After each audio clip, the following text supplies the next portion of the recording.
Hi guys, welcome to আমার village kitchen. আজকে আমার ভিলেজ কিচেনে মায়াপুরি স্টাইলে ময়দা দিয়ে একটা রেসিপি তৈরি করা হবে। এই রেসিপিটা বানানোর জন্য প্রথমে একটা পাত্রে ময়দা নিয়ে তাতে রিফাইন তেল, স্বাদ মতো চিনি ও লবণ দিয়ে ভালোভাবে মাখিয়ে নিয়ে তাতে পরিমাণ মতো জল দিয়ে একটা ডো তৈরি করে নিতে হবে। একটা ডো বানানো হয়ে গেলে এবার একটা বাটিতে পোস্ত, চালমগজ ও কাজু বাদাম দিয়ে ভালোভাবে মিক্সার করে নিতে হবে। 10-15 মিনিট পর এবার ময়দা আবার একটু মাখিয়ে নিতে হবে। এবার জল দিয়ে ভালোভাবে ধুয়ে নিতে হবে।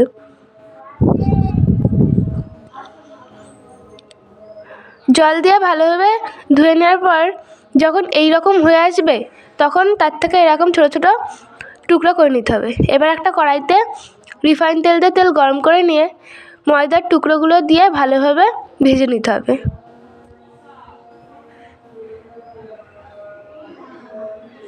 উল্টে পাল্টে ভালোভাবে ভেজে নেওয়ার পর একটা পাত্রে তুলে নিতে হবে।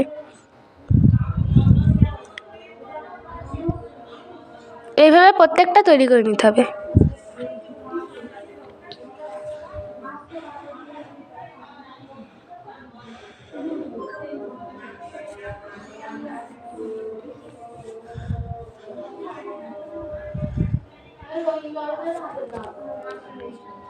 সবকটা ময়দার টুকরো ভাজা হয়ে গেলে এবারে সেই তেলে আলু দিয়ে ভালোভাবে ভেজে নিতে হবে।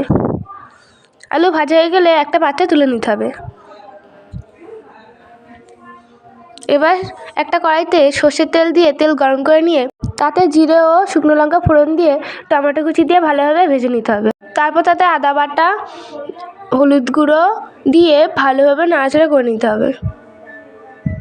এবার তাতে ধনে গুঁড়ো, শুকনো লঙ্কা গুঁড়ো, জিরে গুঁড়ো, হলুদ গুঁড়ো, গোলমরিচ গুঁড়ো, স্বাদ মতো লবণ দিয়ে ভালোভাবে মিশিয়ে নিতে হবে। ভালোভাবে মশলা কষিয়ে নেওয়ার পর তাতে সামান্য পরিমাণ জল দিয়ে ভালোভাবে নাড়াচাড়া করে নেওয়ার পর তাতে টক দই দিয়ে দিতে হবে। টক দই দিয়ে ভালোভাবে নাড়াচাড়া করে নেওয়ার পর যখন এইরকম হয়ে আসবে তাতে আগে থেকে ভেজে রাখা চালমগজ, পোস্ত, কাজু বাদাম বাটা দিয়ে দিতে হবে। তারপর মশলা থেকে যখন তেল ছেড়ে দেবে তখন পরিমাণ মতো জল দিয়ে তাতে আলুগুলো দিয়ে দিতে হবে। আলু দিয়ে ভালোভাবে নাড়াচাড়া করে নেওয়ার পর যখন এইরকম হয়ে আসবে তখন কড়াইতে পরিমাণ মতো জল দিয়ে দিতে হবে। পরিমাণ মতো জল দিয়ে ভালোভাবে নাড়িয়ে চাড়িয়ে নেওয়ার পর যখন এইরকম হয়ে আসবে ও আলু সিদ্ধ হয়ে যাবে তখন আগে থেকে ভেজে রাখা ময়দার টুকরোগুলো দিয়ে দিতে হবে।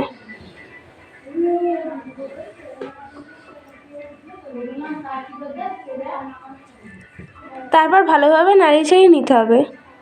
যখন এইরকম হয়ে আসবে তখন তাতে স্বাদ মতো চিনি দিয়ে ভালোভাবে নাড়িয়ে চাড়িয়ে নেওয়ার পর সামান্য পরিমাণ ঘি দিয়ে ভালোভাবে নাড়িয়ে চাড়িয়ে নিতে হবে। তারপর সর্বশেষে গরম মশলার গুঁড়ো দিয়ে ভালোভাবে নাড়িয়ে চাড়িয়ে নিয়ে নামিয়ে পরিবেশন করতে হবে।